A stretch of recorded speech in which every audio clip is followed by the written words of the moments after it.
For USCFootball.com, I'm Jack Smith, alongside Connor Morrissette for instant analysis from USC's Wednesday night practice of Utah State Week. Connor, it was a scorcher today, but I think we had maybe the longest media viewing period of any practice that we've ever had. So I have to hope that you have some observations from practice today. I do. I have my note sheet here. We'll start with some special team stuff. So Eddie Czaplicki, after having some great punts against LSU, we were in for the warm-ups when the punters kick away to the return men, and Czaplicki again was kicking him out of the end zone. I don't know what he did in the offseason to strengthen those quads, strengthen those legs, but he is still kicking bombs, so we can start there.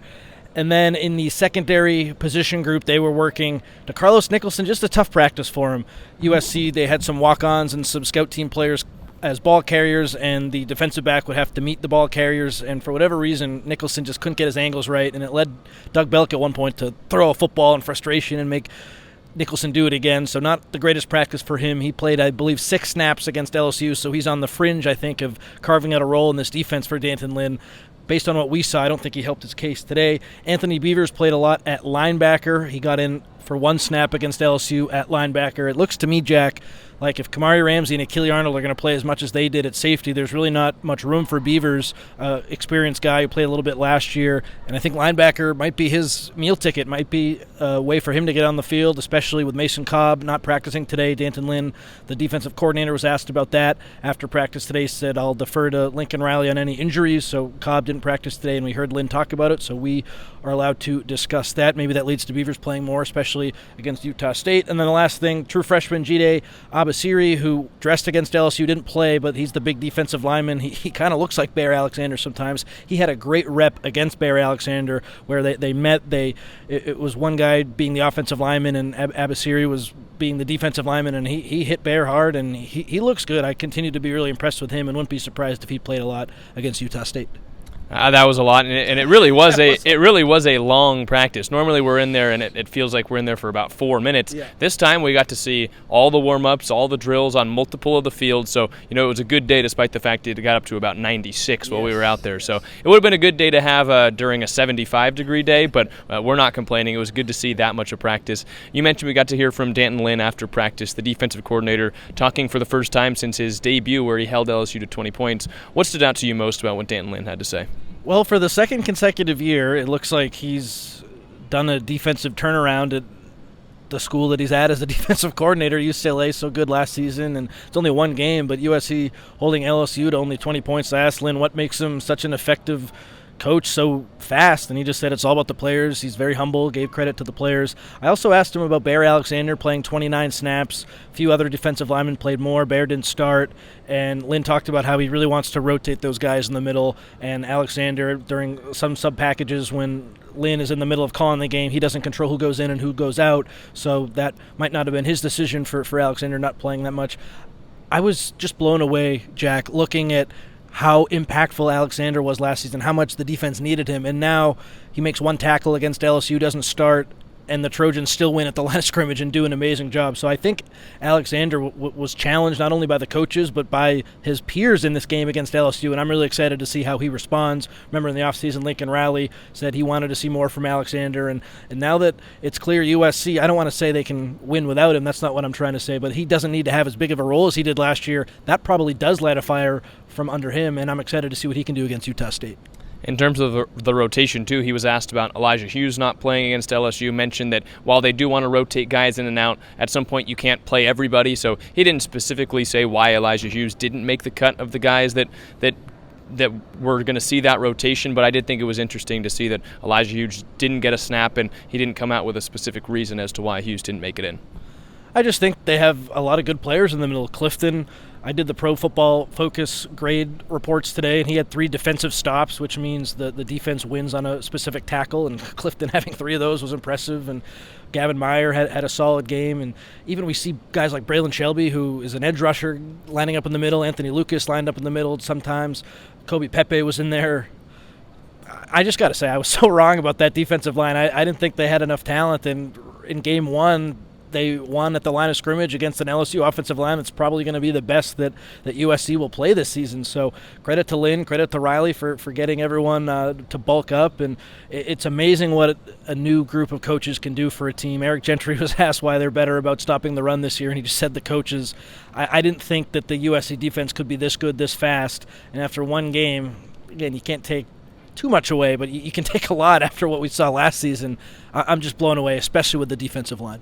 Another thing Eric Gentry said when you asked what makes D'Anton Lynn a good coach is he said he's basically a player. Like, he's got that demeanor of a player that's super locked in on the sideline. And that's something we heard from Lincoln Riley as well, in terms of he's just a calm presence. He's locked in, and it makes the players and the other coaches around him feel calm. One last thing that D'Anton Lynn talked about that I thought was interesting, he was asked by Antonio Morales about why all the coaches are on the field during the game. And that's a question that we had preseason, not just about why D'Anton Lynn coaches from the sideline, but why all of the defensive assistants for USC were also going to be on the sideline. And he gave the answer we kind of expected, that the tablets allow them to see the video, that they don't need guys up in the booth to kind of ask questions about, hey, what happened on this play? What happened on that rep? Because they can see it on the tablets. And so I thought it was good that he shed a little bit of light on why they were all on the field. It seems like those tablets have changed a lot. And first, like you mentioned, he said we do have 2 grad assistants and another analyst, I think, up in the booth. So he described that as 3 coaches. So they feel good about their presence in the booth. And yeah, I mean, looking at LSU, I believe they had 3 coaches in the booth, including offensive coordinator Joe Sloan. So it seems like different staffs across the country are going to have different philosophies with the in-helmet communication and the tablets on the sideline, how much that allows people to be on the sideline. I'm sure a lot of old school coaches, they like to be up in the booth, and that won't change. But Lincoln Riley, he's sort of a new school coach. Lynn, of course, he's only 34. I like what USC's doing. They seem to be on the cutting edge of this. We got to talk to a handful of defensive players today. You've already mentioned Eric Gentry. What stood out to you, and who do you want to start with? I guess we can continue with Gentry. So the funniest thing he said, I guess I should say, was the coach's line about why they're better about stopping the run, and he said the coaches. That immediately got a USC representative who was overseeing the scrum to say, all right, one more question, we're wrapping this up. That was pretty funny. But the other important thing with Gentry, he talked about how he was playing really pissed off and really angry, and he said he played like that last season, but that from up in the press box really shone through to me. I mean, the emotion that he was playing with, and he was talking a lot of trash. That game was really chippy back and forth.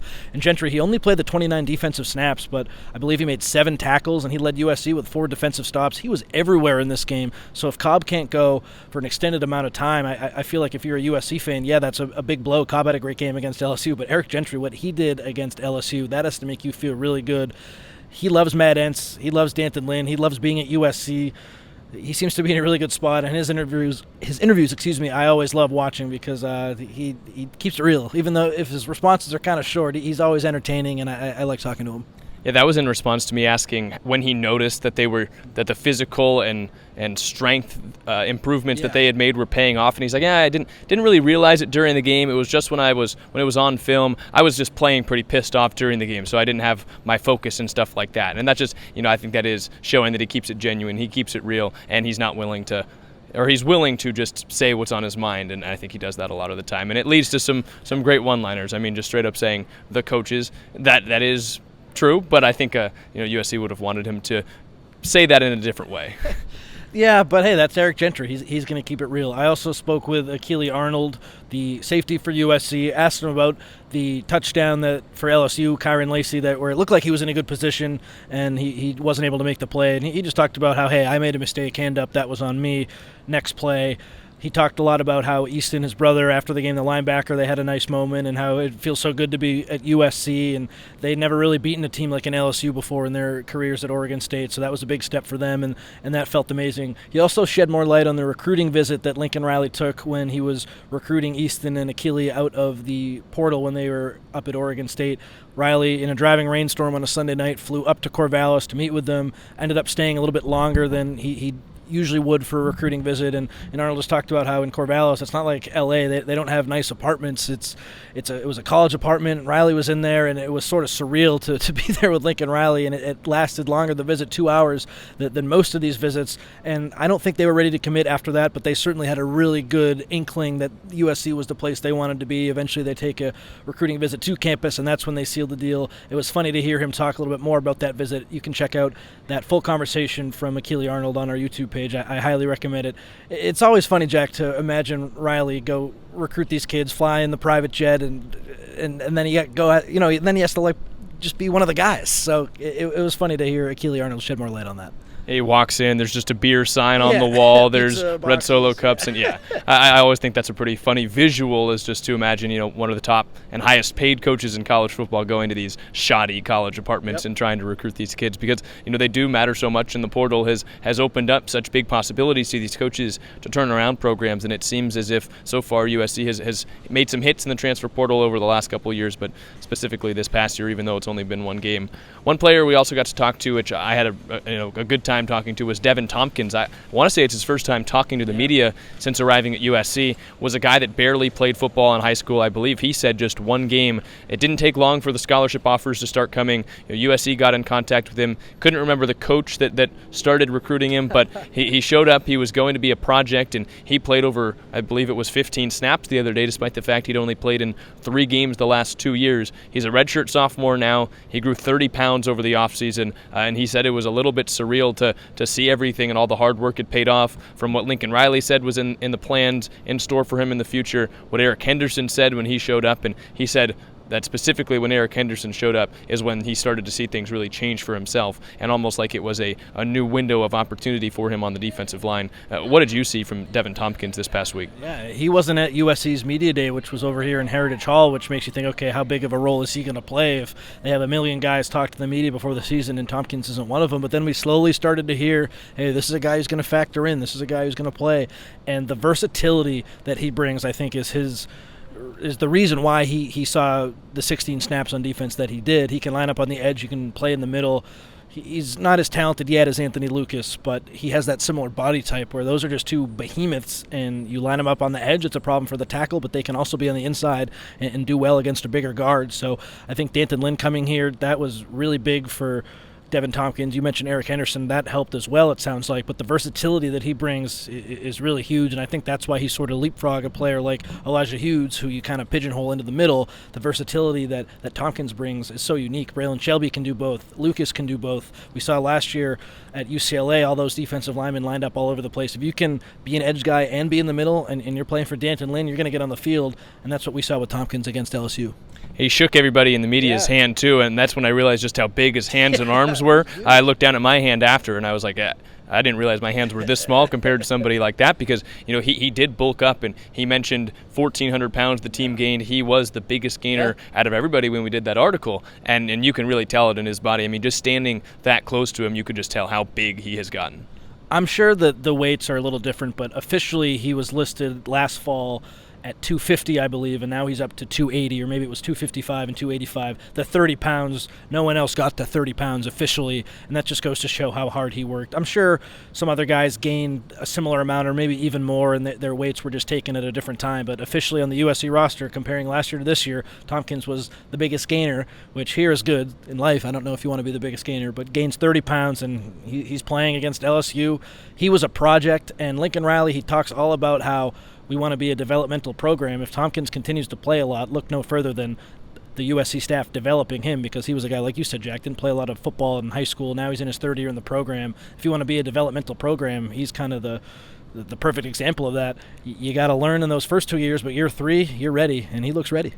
We'll see how much he plays the rest of the year. Should have a chance to get some snaps in against Utah State this weekend. You'd imagine that the Trojans are going to try and get some of those younger, more inexperienced guys some more playing time. They got to get out to a lead first to be able to do that, but you feel pretty good about the team's chances to do that, even on a short week, because they're coming off that such a big win over LSU. You'd figure they could do it to Utah State. But that'll do it for Instant Analysis here today. He's Connor. I'm Jack. Make sure you're checking out USCfootball.com for more.